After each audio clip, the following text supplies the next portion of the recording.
Hello, my name is Larry Tatum, and welcome to my video on basic blocks in Kenpo. Now in this tape, I'm going to start teaching you blocks, and I'm going to start teaching it from a horse stance, as we learned earlier. This will occupy our feet so we don't have to worry where our legs are, where we do the blocks.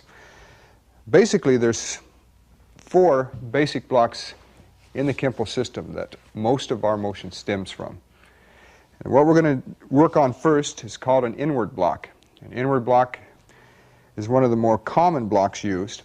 And from a horse position, hands cocked to your hips, inward block looks something like this. We can take a cocking position, bring it across the face of our body like so, or it can start from the hip and come across our body.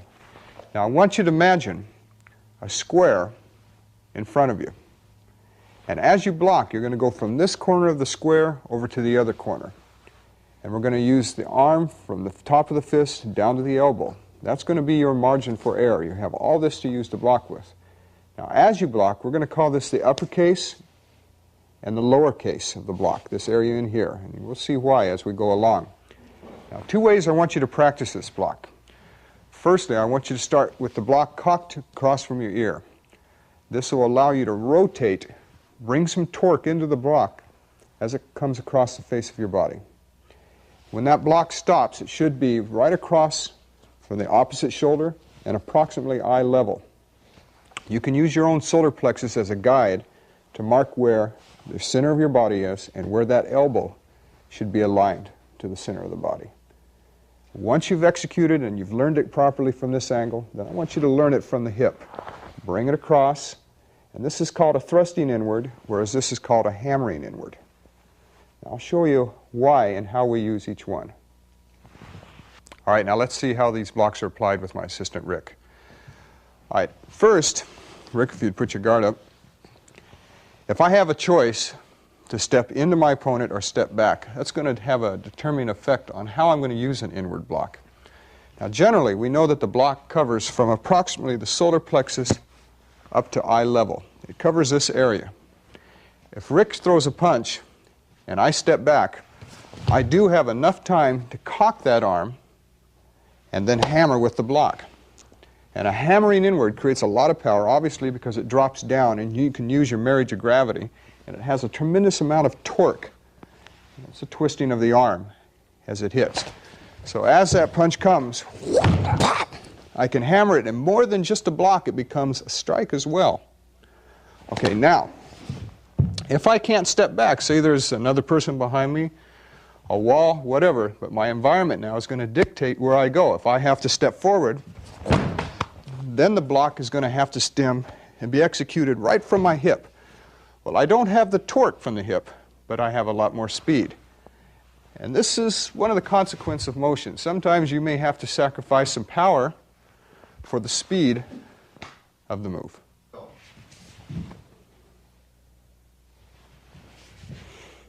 Criss.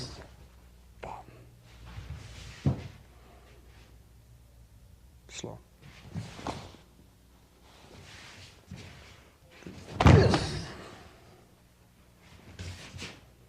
All right, the next block I want to work on is called the outward block. Now there's 2 types of outward blocks basically used in the Kenpo system.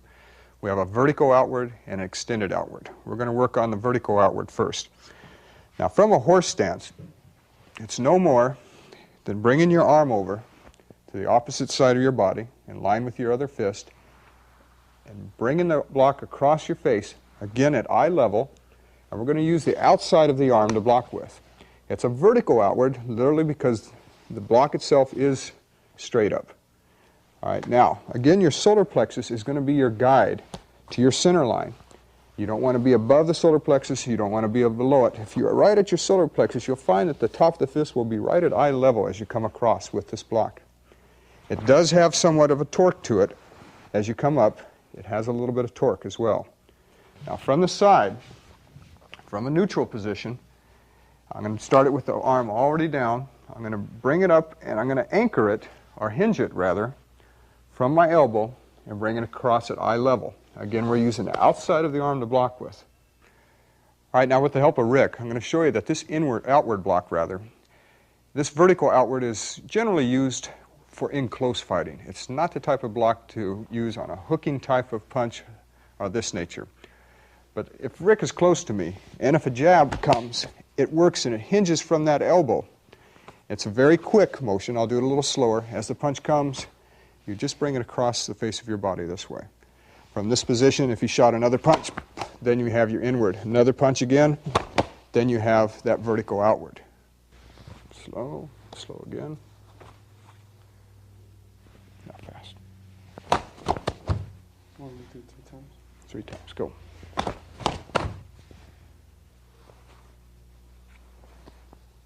Okay, hold it there, guard up, now fast.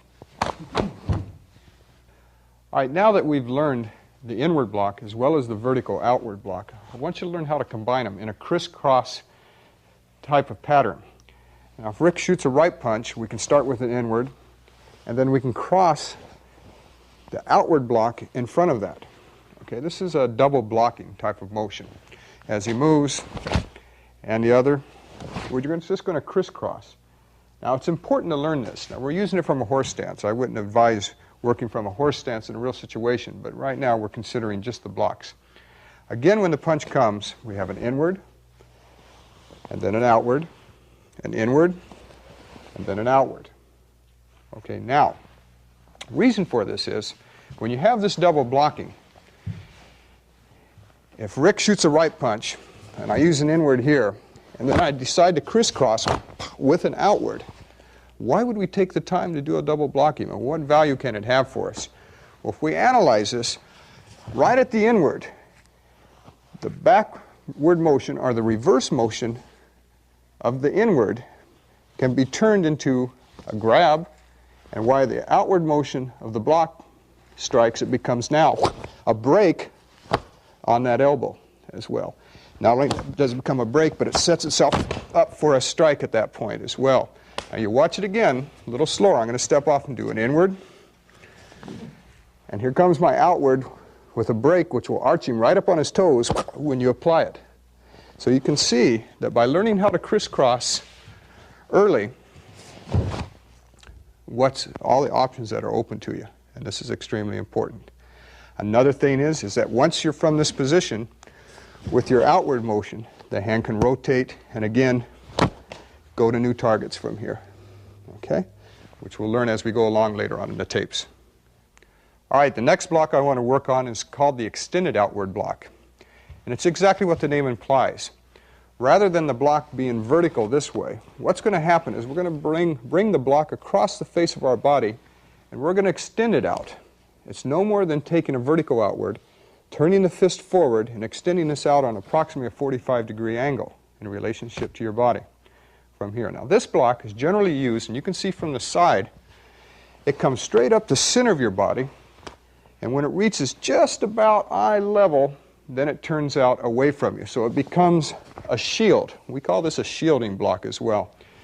It does just exactly that. It shields moves that are hooking in almost overhead somewhat. All right, now with the help of Rick, I'm going to have him throw a hooking left punch. All right, now as the punch comes, you're going to see why we use an extended over a vertical outward block. Shoot. It shields us, and it comes out to meet the punch. And you find that we both meet at a point in the air where both of our strength or our power is equal. We're matching each other at this point. You got to remember that a block, the definition of it is that it meets force with force. Shoot it fast. And if I brace myself properly, which we're going to have to go over as well, the block will work for you. If he shoots the right punch, we can go to our inward, and then if we move in a little closer, then we can go into the vertical outward at this point. The next block I want to go over is called the upward block. Now this block is generally designed to work above eye level. The inward block worked eye level to the solar plexus. The outward block also worked within that area.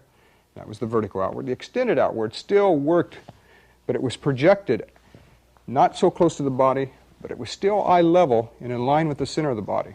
So it was still basically working in this area. All right, now what we're going to go over in this upward block is we've got to work a block now that works from the eyes above the head. Now taking your fist, and I'm going to do this from a neutral stance, I'm going to bring my arm straight up the center of my body.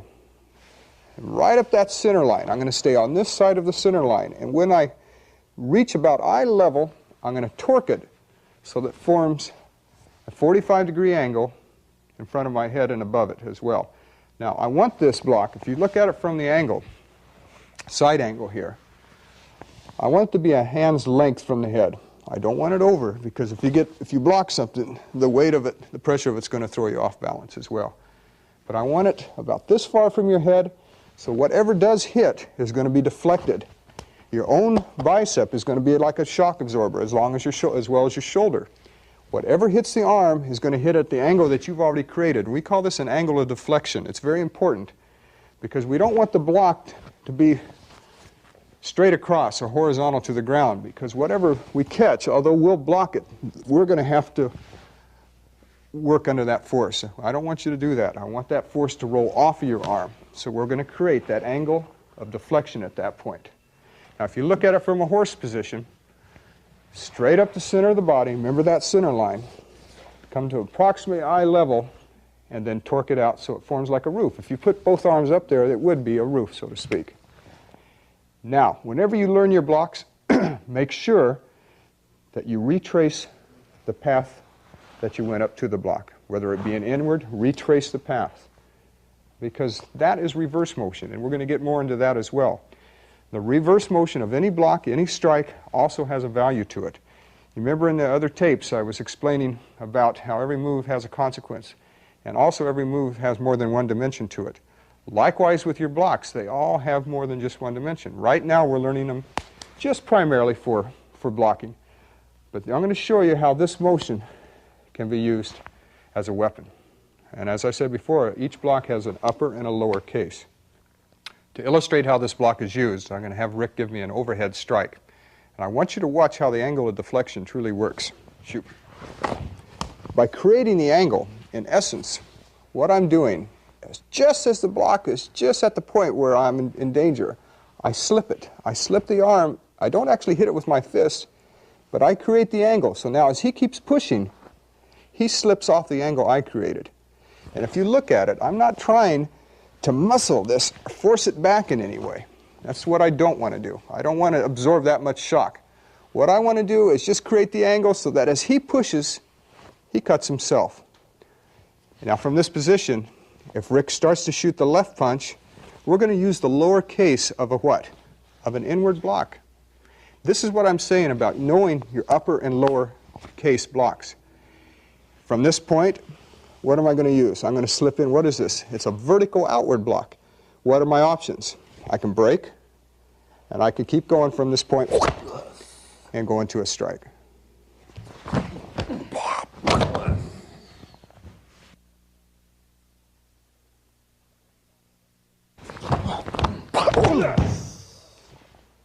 The next block I want to work is called a downward block. Now from a horse stance, hands cocked to your hip, you take your fist, bring it over to the opposite hand again, bring it down and let it just fall, let it hinge from the elbow, let it fall all the way down until the outside of the arm is in line with the outside of your thigh. I don't want you to block past it, but I want you to block to it. And retrace the step, hinging from the elbow, and come back up again. Now you'll find, as this is done, that from a side view into a neutral stance, as I bring it across the face of my body, that this again is a hand's length from my leg. And you'll notice that this line complements this line. That means that they're both, it's all equal distance all the way down. That's important because as we get later on into the tapes on katas, we're going to discuss this. So let's learn about it a little bit right now so you understand it. I don't want the block up this high. Obviously, they no longer complement each other. I don't want it this low. Again, it cancels itself out. This is approximately where I want it, about a hand span from there. And you'll be able to feel this as you practice it. Like the other blocks, I want you to learn to crisscross it. As the right block comes back, the new block goes over the top of it, and they crisscross at this point. Watch again. The old block gives way to the new, so it goes behind it. That's a good way to remember it. The old gives way to the new. And you might say that that block is reborn again as it comes out and becomes a new block again. For our purposes right now, I want you to learn this block for a defense against a kick. I'm going to show that first. I'm going to show it a couple of ways. First of all, if Rick shoots a kick and I drop back, I'm going to cock the hand over just for the purpose of learning and then execute the block. But now in a street situation, you can't take the time to cock that hand because you may get hit by the time you bring it back. So now here's where the crisscrossing comes in. Remember we were crisscrossing from a horse stance, right? All right, so what happens now is I'm going to let my right hand be the first deflection, or the first block. And as the kick comes, it's actually going to catch it first. And if you analyze this, it moved from what we call point of origin. Now remember that word because you're going to hear it a lot, especially in the other tapes when we get into self-defense. But point of origin refers to a basic move, strike or whatever, moving from where it is at the time. Rather than cocking my hand, which wastes time, I move it from where it is. This may look prettier to cock your hand first, but in reality, people, when you're out there in the street, it has to move from point of origin. So when he made that first kick, that was basically my first deflection, and that's basically all it is. Now, because of the crisscrossing, as the kick comes, you've got a deflection and then a major block. So you might say that this was a minor move to set you up for a major action. All right, now, carry it a step further, we can go with the kick. Jabs of the punch, inward block, outward, upward, and get rid of him. The next block I want to work is called a push-down block. It's not often seen, but it's used more than most people realize. Now, a push-down block is no more, starting from a horse, is taking your hand, bringing it up to about solar plexus height, bringing your hand up, and then suddenly doing exactly what it implies, pushing down. Now keep your elbow bent. I don't want you to lock it because if you block something here with a locked elbow, it's going to break your elbow or sprain it badly. So keep it bent so that this whole part of your arm acts as a shock absorber. Again, you bring it up, drop your weight. It's called marriage of gravity. You've heard it before. But that's the term we're going to employ, concept we're going to employ with this. Now with the help of Rick, I'll show you how we can use this block. Now using this push-down block, I'm going to show you how to use it against the knee strike. And later on, I'll show you the different uses for it. Like I said, we all found out now that there's many dimensions to each strike. Now, for instance, if Rick is facing me, he comes up with a right knee. It's basically just coming over and pushing that knee, bring it up again, please, and pushing it back down. And the angle that you're striking at has a greater amount of leverage than the knee does have coming up. You wouldn't imagine that, but it does. But you got to remember that all of your top weight of your body, synchronized with your marriage of gravity, is going to have a tremendous effect on that block. If we take it a step further, if my hands were tied up for any reason, and Rick came in with it, I can use it from this position as well to protect myself. Okay, now, if for some reason he comes in with the lead hand, shoot, the forward motion of that, the elbow actually acts as a block. As the knee comes up, then the secondary motion is the hand, bring the knee up, connecting with that knee. Now I'm going to use a little stance change in this, and when that comes in, I'm going to use, what's this called? We learned it earlier, is a closed neo stance.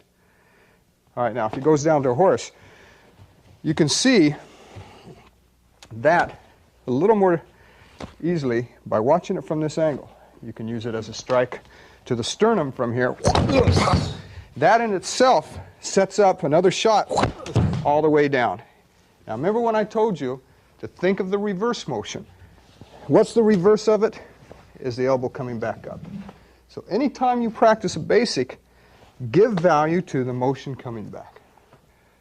The next move I want you to learn when we speak of blocks is called a parry. Now it is a type of blocking, but if we analyze it a little further, we'll realize that, as I said before, blocking is meeting force with force. Parrying is redirecting force. Now parrying is a sophisticated form of blocking. It's used by those that would, rather than block somebody's large leg, their powerful arm, they would rather parry it and redirect it than get involved with that, with trying to meet the guy force for force. So basically, if we take it from a horse position, an inward parry, and that's the first one we're going to learn, is an inward parry. I want you to think of a triangle out from your shoulders, out from where your solar plexus, in line with your solar plexus. And we know that an inward block moves out on this line. An inward parry, what it does is it moves out to the peak of the triangle. Whatever's coming in, it intercepts it at that peak, and then it carries it off to the other side, or redirects it off. It doesn't do this, all right, because when you start to push now, you're getting back into standardized blocking. But what it does is it follows that line going down the other side of the triangle and redirects the motion. When it's done quickly, it's done with a loose, relaxed hand. So as it comes up, that's all it does is it rotates and then off to the other side. If the other hand came up, it would look like this. If the other hand came up, it would come back like this. Now that's an inward parry. All right, now with the help of Rick, I'm going to show you how this parry can be used. Now, depending upon the situation, I may not want to block his punch. I may want to pull him away from me as quickly as I can. So as the punch comes, that's basically all I'm doing is redirecting that motion. And you see how it's setting Rick up, and it's pulling him and redirecting him away from me, rather than staying in and isolating both of us. Okay, I'm close enough to get hit, and I'm close enough to hit, but it's my choice. But basically what that parry did is it got me further away from him and got him going off at an angle. And I didn't have to suffer the abuse of a block. Now, depending upon your size, you can withstand hard blocking. Some people can't. Some people are very slight build. If I decide to go to the inside of Rick's arm, or the inside of the left, or to the outside, I can add a strike with it. I watch it from this angle. If I go to the inside of his punch, there's the first inward parry. Here's the second inward parry. And then here's the last one. I can go to the outside. And I can continually redirect Rick, get him, place him where I want him at the time. Let's do it a little faster. So we have the first, second, and continually moving him where I want him. All right, the second parry I want to work on is called an outward parry. Now, from a horse stance, hands cocked to your hips, you come out to the peak of the triangle, but instead of going down the opposite side, you come back down the same side. You come up underneath, intercept what's coming into that triangle, and bring it down the opposite side. And you notice that it's hinging from the elbow. Now I'm going to use the outside of my hand or arm. Here's my margin of error. Here's the uppercase. Here's the lowercase, or the middle. But I'm going to use all of it, if I have to redirect that motion. Now with the help of Rick, I'll show you how we apply this. All right, now, we're going to use an outward parry, but I'm going to use an inward parry first, so you can see how the outward is really applied in this. First, as Rick comes in with a step-through punch, I use a what? An inward parry. Then he steps through, and I use an outward parry. And all I'm doing is redirecting that motion. Now, for me to get that parry to work properly, you notice I had to go to a stance change, and we learned it earlier, a cat stance, and it works well at this point. Remember that. All right, let's go back. We'll do it a little faster. We have the inward, and then the outward, right in here. And what is the reverse motion of this? It looks like an inward block. You extend your fingers and you got an automatic strike in there. The cat stances also set you up for what? A strike as well. Okay, now, if we take an outward parry by itself, we can go to the outside, but this hand isn't being used at this point, okay? So we're going to use an inward and an outward and use them together. Basically, the inward does the first part of the redirection. The outward picks it up and continues it on. So if he has a lot of forward momentum on it, we're going to redirect him away and he'll come up on this foot, as you saw. Again, the options are there, ready for to use at that point. Everything's set up, whether it be an eye hook, back knuckle kick, but those double parries set us up for the action. If you look at it from this angle over here, for a left punch, there's the double parry again. Inward, here's the outward. And of course your imagination can run away with you at this point. Next parry I want to work is a downward outward parry.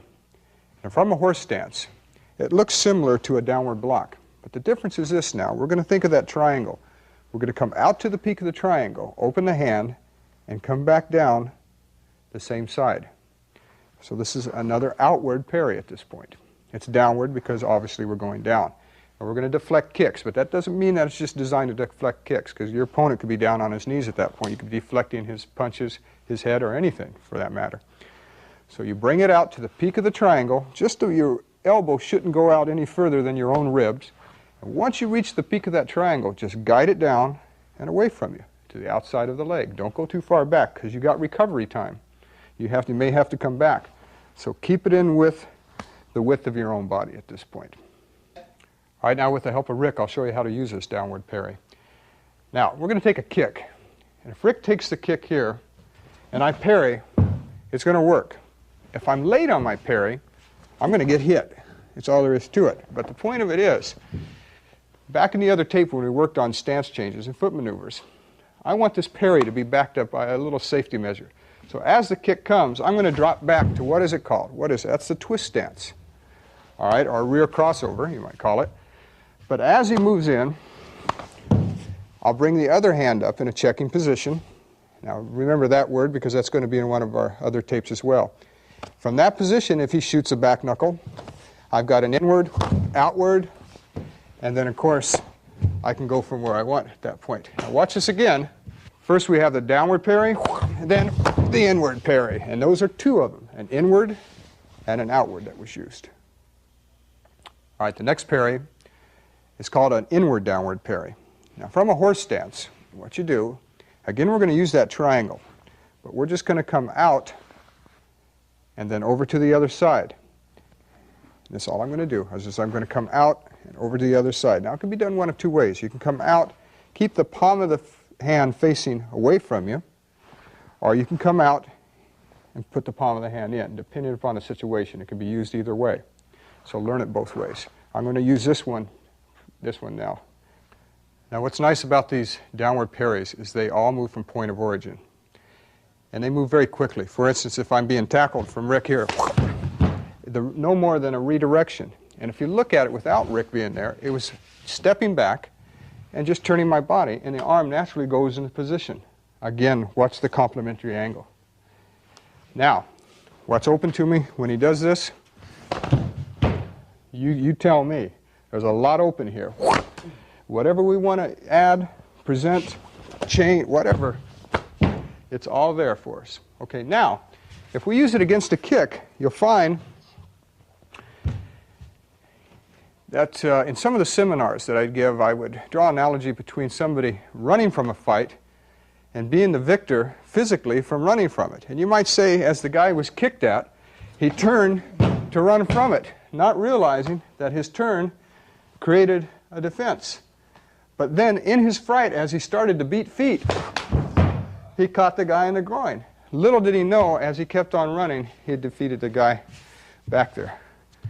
All right, now again, watch what this does. All we do is we turn. The stance I'm in is a closed kneel.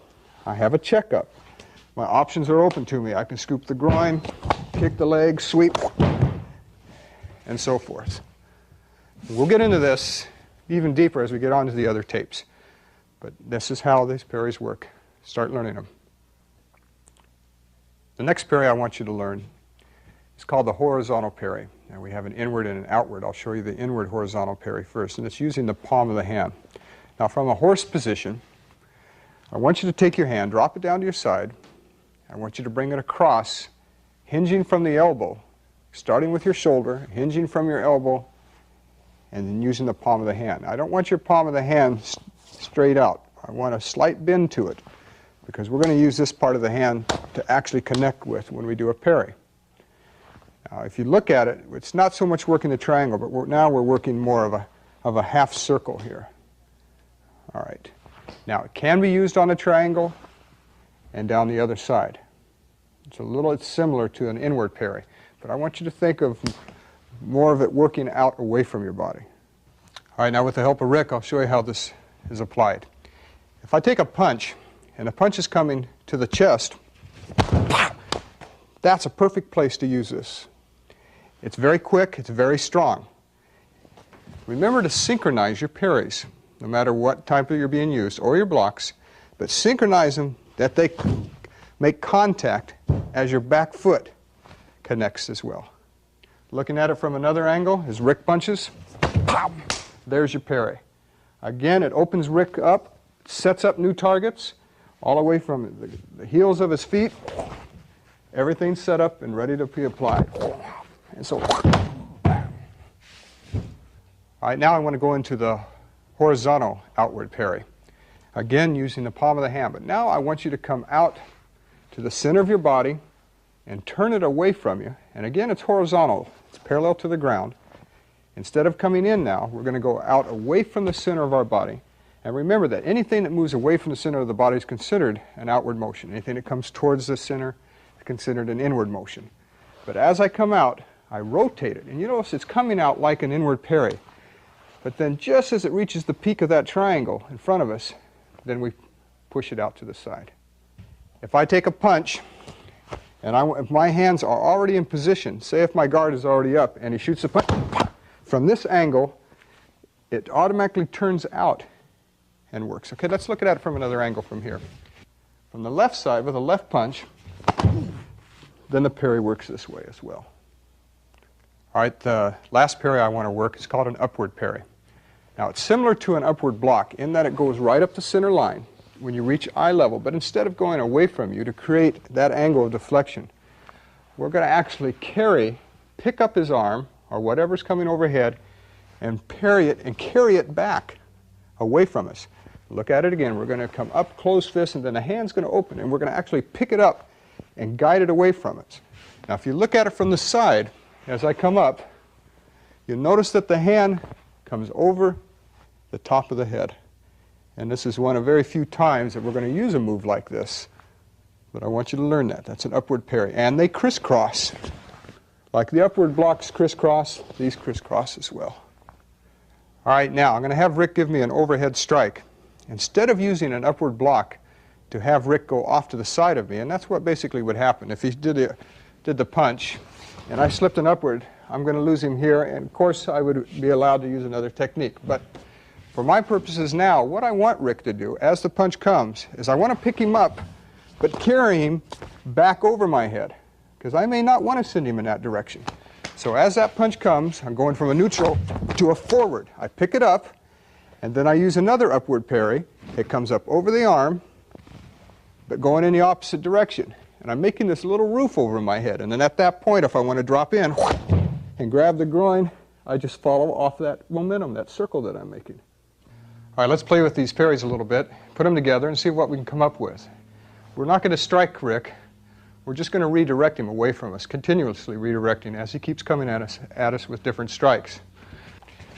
Double parry, outward parry, inside downward, double parry again, outward downward parry, and a redirection. All right, now let's look at this a little more quickly. All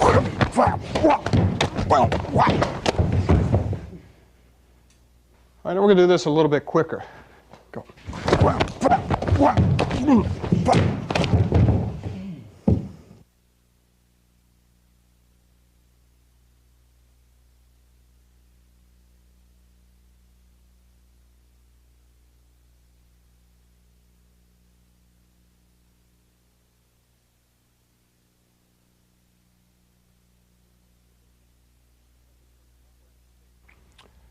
At this point in the tape, I want to put your blocks that you learned and put them with foot maneuvers. Now, I'm not going to reteach you the foot maneuvers. They're in the previous tape.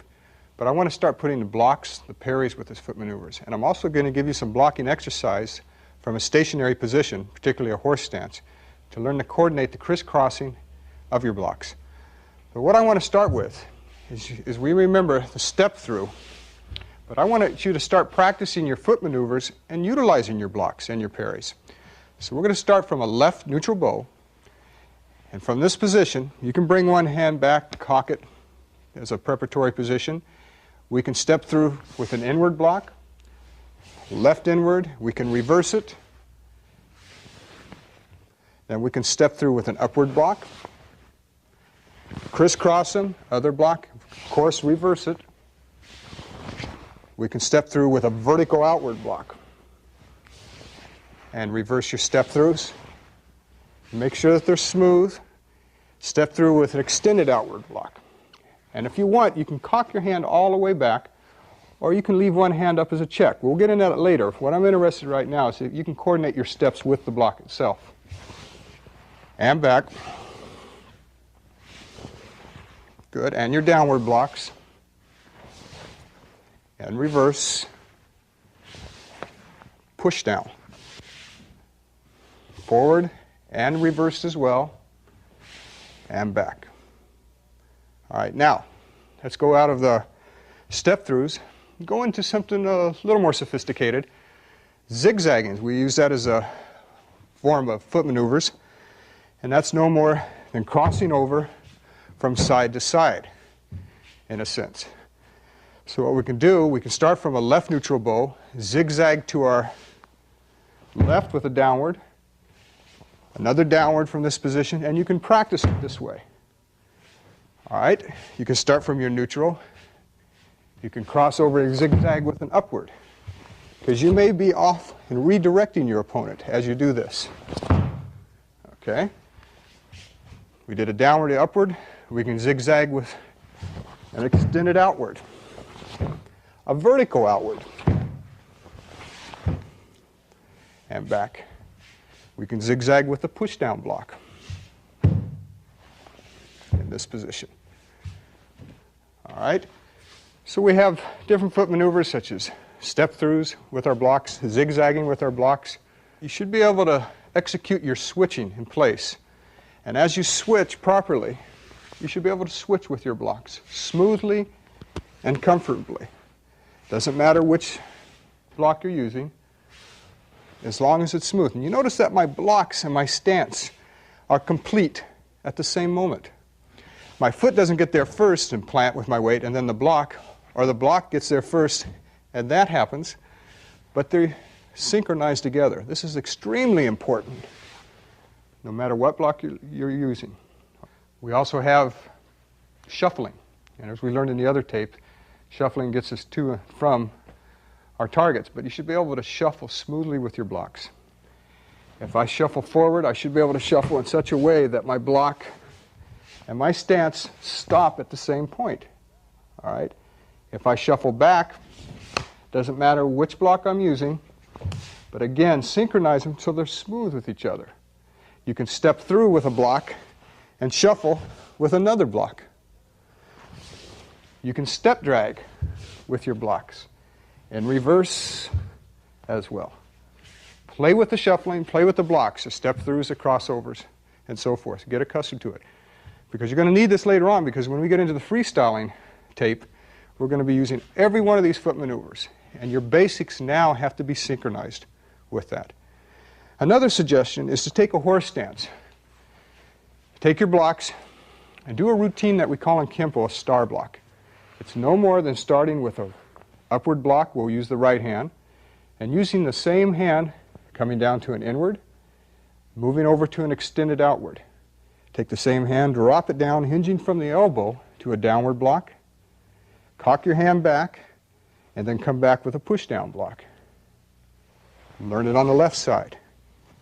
That left side should be just as familiar to you as your right later on. Put them together to see what you come up with. Okay? If you want to get real fancy, start one up, one down, and have them both reverse. This is even a little harder. This takes a little more practice, but with time, you can do it. And back. Now, another point I want you to remember, don't forget, is that learn now to synchronize your covers. Remember how we covered in the other tape with your blocks. And a cover is no more than changing the direction from front to rear or from side to side.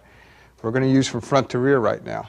So if I start with my back towards you, with my guard up, and I have to cover, I should be able to do it smoothly with my blocks.